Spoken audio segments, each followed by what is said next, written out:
Hello दोस्तों, नमस्कार। SM किसी चैनल में मैं आप सभी लोगों का दिल से बहुत बहुत स्वागत करता हूँ। यस दोस्तों, ये आज के दिन का आखिरी वीडियो है। एंड आखिरी वीडियो में तो आपको पता ही है कि कल से वापस मार्केट स्टार्ट होने जा रहा है। सैटरडे संडे 2 दिन की छुट्टी रहती है। सो कौन कौन सी कंपनीज के ऊपर, शेयर्स के ऊपर बाजार का ज़्यादा फोकस रहेगा, क्योंकि बहुत सारी खबरें सैटरडे संडे के दिन आती है। कुछ खबरें फ्राइडे नाइट को भी आई थी। ठीक है, तो वो सारी चीज़ें हम इसी एक वीडियो में कवर यहाँ पे करने वाले हैं। तो चलिए दोस्तों, वीडियो को स्टार्ट करते हैं। बट उससे पहले जस्ट आपको याद दिलाना चाहूंगा, let's run stock market and finance इस चैनल के ऊपर आज के दिन एक नया लेक्चर अपलोड हो चुका है। अगर आपने नहीं देखा है तो देख लेना, लिंक ऊपर आई बटन पे या फिर नीचे डिस्क्रिप्शन में मिल जाएगा। सो ठीक है दोस्तों, सबसे पहले तो फोकस की बात करें तो शुरुआत करेंगे जापान के बाजार के साथ।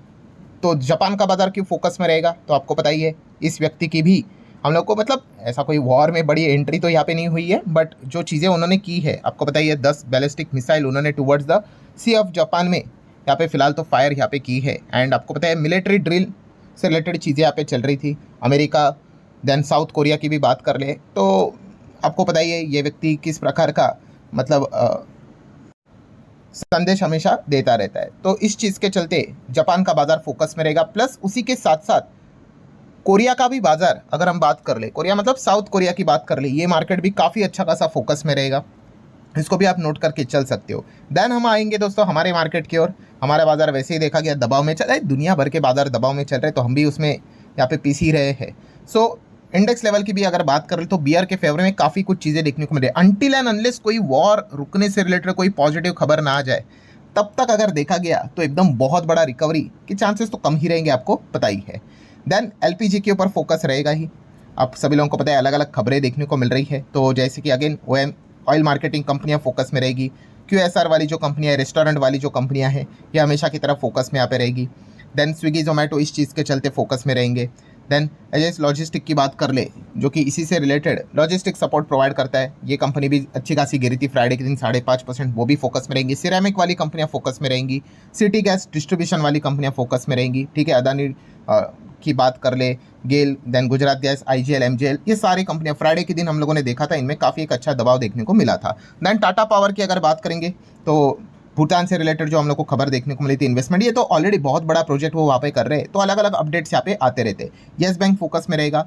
तो आप सभी लोगों को पता है अग्निवीर से रिलेटेड जो भी उनका काम चलता था, वहाँ पे भी एमओयू उन्होंने वापस साइन यहाँ पे कर लिया है सरकार के साथ। एंड नए एमडी सीईओ की भी हम लोग को नियुक्ति देखने को मिलने वाली है 6 अप्रैल से। देन अगर टाटा मोटर की अगर बात कर ले, कमर्शियल व्हीकल, तो 5000 बसेस का इनको यहाँ पे ऑर्डर यहाँ पे मिला था। ठीक है, तो टाटा मोटर फोकस में रहेगा। पेटीएम की अगर हम लोग बात कर ले तो पेटीएम में आप सब लोगों को पता ही है दोस्तों कि उन्होंने रिज्यूम कर दिया है डिलीवरी ऑफ फिजिकल गोल्ड अगले महीने से। किसके लिए? डिजिटल गोल्ड इन्वेस्टर के लिए। सो इस चीज़ के चलते पेटीएम भी फ्राइडे के दिन काफ़ी चर्चे में था। सो अगेन कल से ये भी फोकस में रहेगा। इंडिगो की अगर बात कर ले तो जैसे एयर इंडिया ने प्राइजेस बढ़ाए थे अपने टिकट्स के फ्यूल सरचार्ज के नाम पे, तो यही चीज़ इंडिगो ने भी कर दिया और बाकी के भी एयरलाइन करेंगे। आकाशा एयर ने भी किया है। सबको करना ही पड़ेगा भाई, वरना कंपनी खुद घाटे में चली जाएगी। देन वोडाफोन आइडिया की बात कर ले, इनके लिए एक बड़ी खबर आई थी, आप सभी लोगों को यहाँ पे पता ही है। अभी तक ऑफिशियल नहीं है, बट जेएसडब्ल्यू ग्रुप क्या कर रहा है, कंसिडर कर रहा है इसमें 45 to 60,000 करोड़ इन्वेस्टमेंट का। बट क्या ये सच में इतना करेंगे? क्योंकि ये डूबता हुआ जहाज देखने को मिल रहा है। अगर ये हुआ, ये खबर अगर एक्चुअल में अगर सच हुई, तो वोडाफोन आइडिया को एक काफ़ी बड़ा जीवनदान यहाँ पे मिल सकता है। जीवनदान मतलब काफ़ी बड़े ग्रुप का ही टेक ओवर अगर हुआ तो वोडाफोन आइडिया का कमबैक के चांसेस है, वरना अगर देखा गया तो काफ़ी मुश्किल हम लोग को देखने को मिलेगी। तो ये खबर काफ़ी ज़बरदस्त है। बट अभी भी जैसे आपको पता है साफ साफ लिखा है कंसिडर, मतलब विचार कर रहे हैं।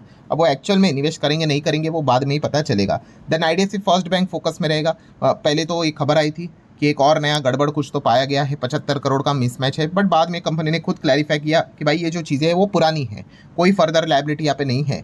तो ये बहुत सारी चीज़ें हम लोग को देखने को यहाँ पे मिली है। देन क्रूड ऑयल तो फोकस में रहता ही रहता है, आप सभी लोगों को पता ही है, क्योंकि जो सैटरडे संडे की अगर बात करें, मार्केट बंद होने के बाद ये खबर आई थी ईरान के जो खर लैंड की अगर हम लोग बात कर ले तो उसके ऊपर उन्होंने अटैक किया था। नो डाउट ऑयल फैसिलिटीज़ के ऊपर अटैक नहीं किया, बट फिर भी एक मैसेज तो दिया है। अगर इसके ऊपर ऑयल से रिलेटेड इंफ्रास्ट्रक्चर के ऊपर अगर अटैक हुआ, इवन दो ईरान के ऊपर सैंक्शंस लगा के रखे हुए मल्टीपल कंट्रीज ईरान से ऑयल नहीं खरीदती है, फिर भी चाइना तो खरीदता है। एंड अगर चाइना का ऑयल अगर यहाँ पे डैमेज हुआ तो वो नॉर्मल मार्केट में एंटर करेगा, तो वहाँ पे ऑयल का डिमांड ज़बरदस्त बढ़ेगा, सप्लाई लिमिटेड ही रहता है, तो काफ़ी दिक्कतें हो सकती है। सेलिब्रेट तो नहीं कर सकते भाई कि क्या मस्त खबर है करके, दिक्कत ही क्रिएट करवाएगी। सो इस चीज़ के चलते क्रूड ऑयल फोकस में यहाँ पे रहने वाला है। देन रबर कंपनियाँ फोकस में रहेगी, खास करके जो चाइना में क्या करते हैं, एक्सपोर्ट करती है, क्योंकि जो भी कंपनियां, इंडियन कंपनीज चाइना में एक्सपोर्ट यहाँ पे करती है, मतलब उनके लिए इंपोर्ट हो गया तो उनके लिए उन्होंने एंटी डंपिंग ड्यूटी लगा दी है। नाम अलग अलग होते हैं, मतलब टैक्स ही लगा दिए, आप ऐसा समझ सकते हो। देन कोल इंडिया फोकस में रहेगा दोस्तों। कोल इंडिया आपको पता ही है, 3 IPO इस हफ्ते देखने को यहाँ पे मिल रहे हैं, उसमें से एक कोल इंडिया की सब्सिडरी हम लोग को बाजार में उतरते हुए देखने को यहाँ पे मिल रही है। सो इस चीज़ के चलते हाल ही में ही हम लोगों ने देखा था BCCL का IPO आया था, जबरदस्त IPO था, जिनको लगा था उनकी किस्मत चमकी थी। अब अगेन सेम वैसी चीज़ हम लोग को देखने को मिल रहा है, बट फिलहाल बाजार का माहौल काफ़ी खराब देखने को मिल रहा है। बुक माई शो, ये कंपनी के बारे में आपने सुना ही होगा, हाँ मार्केट में तो यहाँ पे है नहीं, बट CCI की अगर बात करें, कॉम्पिटिशन कमीशन ऑफ इंडिया, यहाँ पे बुक माई शो से रिलेटेड हम कह सकते हैं अपने जो डोमिनेंस पोजीशन है उसको एब्यूज मिसयूज़ करते हुए देखने को मिल रहा है। तो इस चीज़ के चलते क्या पता इन्वेस्टिगेशन यहाँ पे हो जाए, एंड इस चीज़ के चलते हम कह सकते हैं इसका जो कॉम्पिटिटर है उसके लिए अच्छी खबर रहेगी, जैसे कि डिस्ट्रिक्ट जोमेटो के अंदर ही ये डिस्ट्रिक्ट देखने को मिल जाता है। ठीक है, बुक माई शो जितना नहीं, बट अच्छे लेवल पे ये भी कंपनी उसी इवेंट से रिलेटेड हम लोग को काम करते हुए देखने को मिल जाती है। तो जोमेटो मतलब आपको बताया इटरनल, तो उस कंपनी को आप चाहो तो अपने रडार के ऊपर रख सकते हो। नेक्स्ट अगर बात करें दोस्तों, तो Tata motor passenger vehicle. So Friday के दिन आपको याद ही होगा, टाटा मोटर पैसेंजर व्हीकल जबरदस्त गिरा था, वो तो बाजार ही गिरा था, बट फिर भी एक बहुत बड़ी खबर भी आई थी, राधा किशन दमानी जी ने 16 लाख शेयर्स अपने via block deal Tata motor passenger vehicle में निकाल दिए। ठीक है, तो इस खबर के चलते टाटा मोटर हम लोग को फ्राइडे के दिन काफ़ी चर्चे में देखने को मिला था। लेट्स सी अब कल से वापस टाटा मोटर पैसेंजर व्हीकल कैसे रिएक्शन देता है, ये एक देखना इंटरेस्टिंग पार्ट यहाँ पे रहने वाला है। देन अगर बात करें दोस्तों, तो स्ट्रेट ऑफ हॉर्मुज, अगेन ये तो बार बार फोकस में रखना ही पड़ेगा, और स्ट्रेट ऑफ हॉर्मुज को लेकर ट्रंप बड़ी बड़ी चीज़ें अभी सामने लेकर आते हुए देखने को मिले। सबसे पहले ट्रंप ने तो मतलब रिक्वेस्ट किया है बाकी देशों को, यूके की बात कर ले, बाकी जितने भी नेशन से, कि उनको बोला है कि आप अपने नेवी मतलब वॉरशिप्स को यहाँ पे स्ट्रेट ऑफ हॉर्मुज में भेजो। क्यों? क्योंकि ईरान ने यहाँ पे क्या किया है, ये एरिया चोक किया है, और ये एरिया अगर बंद ही रहा तो आपकी इकोनॉमी के ऊपर भी डैमेज यहाँ पे हो जाएगा। सो आप अपनी वॉरशिप्स यहाँ पे भेजो, हम हमारी भी वॉरशिप यहाँ पे भेजेंगे और इस एरिया को ओपन करेंगे। सो अब देख लेते हैं एग्जैक्टली आगे क्या होता है, क्या यहाँ पे यूके एंटर करेगा इस वॉर में ऑफिशियली, ये देखना एक इंटरेस्टिंग पार्ट रहने वाला है। ईरान ने यूके को भी वार्निंग दे के रखी है कि आप इस वॉर में एंटर ना करो। एटलीस्ट फ्रंट साइड पे तो यूके नजर नहीं आ रहा है, बैक साइड पे तो भाई बहुत सारे देश पर्टिकुलरली हम लोग को इन्वॉल्व रहते हुए देखने को मिल जाते हैं। सो इस चीज़ के चलते एसओएच तो फोकस में रहेगा ही रहेगा। वेदांता की बात कर रहे दोस्तों, तो fund raising 2575 crore via 3 year bonds इन्होंने यहाँ पे उठाया है रीफाइनेंसिंग के लिए, एग्जिस्टिंग डेप्ट के लिए, मतलब एक कर्जे को पे करने के लिए वापस दूसरा कर्जा यहाँ पे उठाना। तो ये वेदांता ने ये सारी चीज़ यहाँ पे कर ली है। देन पेंट कंपनियां फोकस में रख सकते हो आप यहाँ पे, क्योंकि खबरें आ रही है कि पेंट कंपनी, आपको पता ही है क्रूड ऑयल के दाम ऊपर जाएंगे तो पेंट कंपनीज को दिक्कत होगी, उनके लिए रॉ मटेरियल का काम यहाँ पे करती है, मतलब पेंट बनाने के प्रोसेस में क्रूड का कंपोनेंट का इस्तेमाल होता है, वो ऊपर जाएगा तो पेंट के दाम भी बढ़ाने पड़ेंगे। एंड अभी फिलहाल तो खबरें आ रही है कि शायद से बहुत सारी पेंट कंपनियां अप्रैल ऑनवर्ड से अपने पेंट के दाम बढ़ा सकती है, तो इसलिए पेंट कंपनी आप अपने रडार के ऊपर यहाँ पे रख सकते हो। हिंडाल्को को भी आप अपने रडार के ऊपर रख सकते हैं। फिलहाल तो खबर सामने आ रही है कि हिंडाल्को ने प्रोडक्शन हॉल्ट किया है एल्यूमिनियम प्रोडक्ट से रिलेटेड, बिकॉज ऑफ वही वॉर के चलते ही ये दिक्कत हम लोग को देखने को मिल रही है। तो हिंडाल्को भी कल फोकस में अच्छा खासा जरूर रहेगा। डीमार्ट की बात कर ले तो यहाँ पे चेयरपर्सन में हम लोग को चेंजेस देखने को यहाँ पे मिल रहा है। ठीक है, पहले के चेयरपर्सन आप यहाँ पे देख सकते हो, ये था, एंड उसके बाद अब नए चेयरपर्सन की नियुक्ति हम लोग को होते हुए देखने को मिल चुकी है। तो मैनेजमेंट में बदलाव है, तो आप इस चीज़ को कंसिडर कर सकते हैं। देन सेबी की अगर बात करें दोस्तों, नए नियम कानून कायदे सेबी हमेशा लाता रहता है, और रिसेंटली आपको बताइए सेबी ने एक नया और सर्कुलर इशू किया था, किसके ऊपर? Boring by mutual fund. हाँ, इंट्राडे से रिलेटेड आप सभी लोगों ने खबर तो यहाँ पे सुनी होगी। तो ये जो नए नियम कानून कायदे यहाँ पे सेबी ने लाए हैं अगेन म्यूचुअल फंड के ऊपर, ठीक है, तो इसका इम्पैक्ट कैसे एएमसी कंपनी म्यूचुअल फंड के ऊपर पड़ेगा, ये कल देखना एक इंटरेस्टिंग पार्ट जरूर रहेगा। नेक्स्ट अगर बात करेंगे डीएलएफ का एक डेटा सामने यहाँ पे आया है, जहाँ पे एनआरआई नॉन रेसिडेंट इंडियंस ने डीएलएफ प्रॉपर्टीज में कितना निवेश किया है, 5250 करोड़ फ्रॉम अप्रैल से लेकर दिसंबर तक, जो कि हम कह सकते हैं 32% ऑफ देयर टोटल सेल्स। मतलब डीएलएफ हम यहाँ पे कह सकते हैं एनआरआई वाले डीएलएफ में ज़्यादा खरीदारी यहाँ पे करते हैं।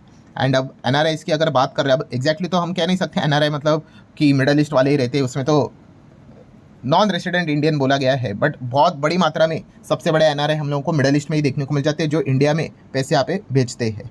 सो इस चीज़ के चलते डीएलएफ भी आप अपने फोकस में यहाँ पे रख सकते हो। क्या इनकी सेल्स आगे भी वैसे ही कंटिन्यू रहेंगे या नहीं रहेंगे, ये एक देखना इंटरेस्टिंग पार्ट रहने वाला है। और ये जो भी डेटा है ये अप्रैल से लेकर दिसंबर तक का है, ठीक है। रिसेंटली जो चीज़ें चल रही है वो तो हम लोग को बाद में पता चल जाएगी। दैन दोस्तों चाइना ताइवान की अगर बात कर ले तो क्या यहाँ पे कोई नया अपडेट आया, तो यस दोस्तों नए अपडेट्स तो यहाँ पे आते ही रहते हैं। जैसे कि ताइवान की अगर बात कर ले तो उन्होंने ये भी बताया है कि बहुत सारे एयरक्राफ्ट भी हम लोगों को चाइना के ताइवान के करीब हम लोग को देखने को यहाँ पे मिल चुके हैं। ठीक है, तो चाइना की तो आदत ही आप सभी लोगों को पता ही है। एंड फिलहाल का जो माहौल है तो ऐसा लग रहा है कि चाइना कुछ ना कुछ बड़ी घटना क्रिएट करने की कोशिश यहाँ पे कर सकता है। इस चीज़ के चलते ताइवान का मार्केट भी आप अपने रडार के ऊपर रख सकते हो। देन दोस्तों बात करेंगे इलेक्शन। ठीक है, इन सभी चीज़ों में अभी ये वॉर जो जंग यहाँ पे चल रही है, वरना इलेक्शन से रिलेटेड सबसे ज़्यादा कवरेज मिलता है।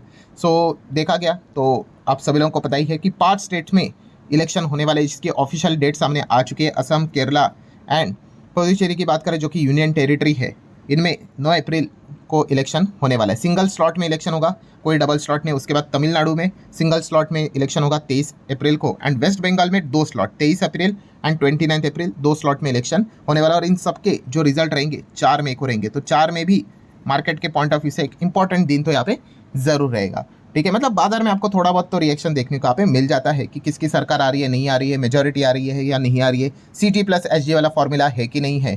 ठीक है, तो इसके ऊपर भी आप ध्यान यहाँ पे रख सकते हो। बट फिलहाल जो सबसे इंपॉर्टेंट पॉइंट बना है वो तो जंग ही हम लोग को देखने को मिल रहा है। सो ठीक है दोस्तों, जितने भी इंपॉर्टेंट पॉइंट्स थे सारे कवर कर लिए। जैसे मैंने आपको बताया कि सिर्फ हमारा मार्केट नहीं, कल कोरिया का मार्केट, जापान का मार्केट, ताइवान का मार्केट, चाइना का मार्केट, ये सभी को आपने अच्छी तरीके से अपने रडार के ऊपर रखना है और आप चाहो तो उनको भी स्टडी कर सकते हो। तो चलिए दोस्तों, आप डायरेक्टली मिलते हैं कल, तब तक के लिए बाय बाय।